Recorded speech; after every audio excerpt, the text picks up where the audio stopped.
अब अगर तुम लोग नए हो तो सब्सक्राइब करो, वो जो लाल वाला बटन है उसके साथ स्कैम करो या फिर महफिल जमाओ, मुझे नहीं पता, बस क्लिक हो जाना चाहिए। बिस्मिल्लाहिर्रहमानिर्रहीम। जन्नत से एक परी लेके खुशियों का पैगाम। मेरा नाम है खिरत लुकमान। Story time. आज की कहानी है जी अज्जी जी और बाजी नन्नी की। बीए के एग्ज़ाम के बाद अज्जी जी ने शोर मचा दी कि मुझे इंजॉय करना है, नानी के घर जाना है। अब जी हमारी नानी रहती थी रावलपिंडी। अम्मी जान को अज्जी जी ने मनाया कि प्लीज़ चले मामा। अब अम्मी जी का भी दिल था कि अपनी मामा से मिल लें, मान गई। अब सैटरडे की रात को अब्बू अम्मी बाजी नन्नी और अज्जी जी सब रावलपिंडी के लिए निकल गए। अगले दिन संडे था। अब्बू जान सुबह 5 बजे नानी जान के घर पहुंच गए। अब्बू जान नाश्ता लाए, सब ने मिलकर नाश्ता किया। अब्बू जान को कारोबार का कुछ काम था, अब्बू उनसे मिलने चले गए।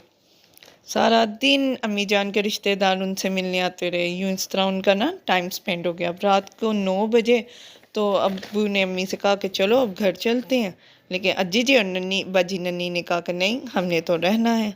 फिर नानी अम्मी आंटी मामू सबके कहने पे वो उनको छोड़ आए। अब हुआ कुछ यूँ कि अगले दिन अज्जी जी और बाजी नन्नी नानू के घर के दरवाजे पर खड़ी थी। सामने हमसाई की बच्चियां भी ना उनके जितनी थी, उनसे बातें कर रही थी। जब अंदर जाने का टाइम आया तो उनके पाँव में एक बहुत ही खूबसूरत सफ़ेद रंग का खरगोश आया, छोटा सा मासूम सा ग्रीन कलर की आंखों वाला। अज्जी जी ने उसको पकड़ लिया और प्यार कर रही थी तो उसके पास एक पागल औरत आकर खड़ी हो गई। वो ना नानी घर के पास ही एक गेट वाली, हम नानी कहते थे उसको, तो वो औरत थी, उनकी बेटी थी। इसकी स्टोरी भी मैं आपको सुनाऊंगी। इसकी स्टोरी भी बहुत मज़ेदार है। अज्जी जी ने सर उठाकर देखा तो गई। उसने कहा कि तुम बाजी की बेटी हो, ये चुप। उसने कहा तुम लाहौर से हो, ये चुप। उसने कहा ये मेरा खरगोश है। अज्जी जी इतना डर गई कि बजाय उसको खरगोश हाथ में पकड़ाने के इसने खरगोश हवा में उछाल दिया और ये कहती हुई दरवाजे से बाहर निकल गई, नानी बचा ले, पागल आ और अभी तो रुको, क्लाइमैक्स अभी बाकी। गई और दरवाज़ा बंद कर दिया। बेचारी बाजी नन्नी तो बाहर ही रह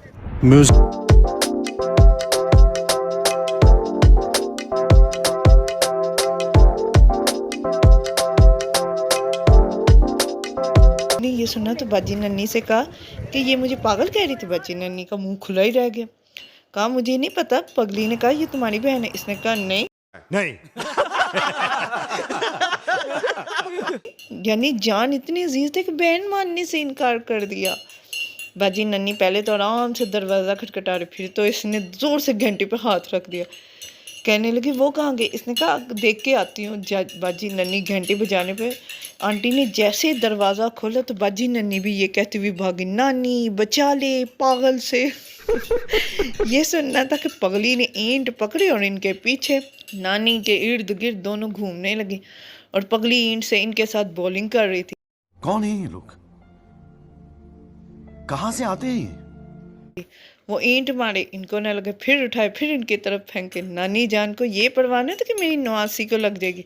वो आगे से कह रही थी, हाय नहीं मैं ना मार, मेरे छोटे पुत्र पे बोझ पड़ जाएगा। कैसे कैसे लोग रहते हैं यार यहाँ पर। यानी मामू छोटे थे ना, घर के अखराजात वो पूरे करते थे, तो अगर कोई चीज़ टूट जाती तो वो ठीक करवाते। लेकिन पगली ईंट से बॉलिंग कर रही थी। ये तो अल्लाह का ख़ास करम था कि इनको कुछ नहीं हुआ, ईंट लगी ही नहीं ना।